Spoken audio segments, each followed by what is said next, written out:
अब की बार 400 पार এই স্লোগান অক্ষরে অক্ষরে সত্য পরিণত হবে বলে জানান মন্ত্রী সুশান্ত চৌধুরী। এনডিএ জোটকে তৃতীয়বার দেশবাসী বিপুল ভোটে পুনরায় প্রতিষ্ঠিত করবে।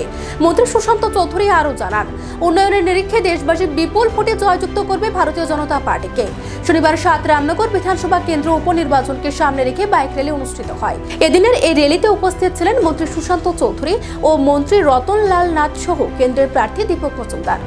দেখুন, ত্রিপুরা রাজ্য আলাদা করে বলার কিছু নেই।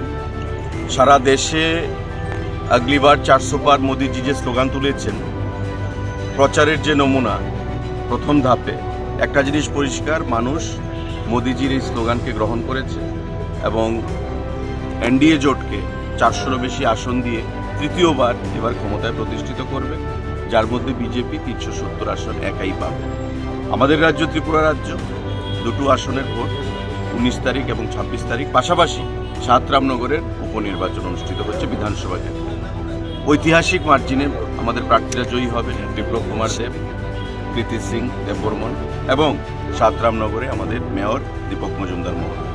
কারণ মানুষ ভোট দেবে উন্নয়নের নিরিখে, মানুষ ভোট দেবে এই অশুভ জোট কংগ্রেস এবং সিপিআইএমের বিরুদ্ধে।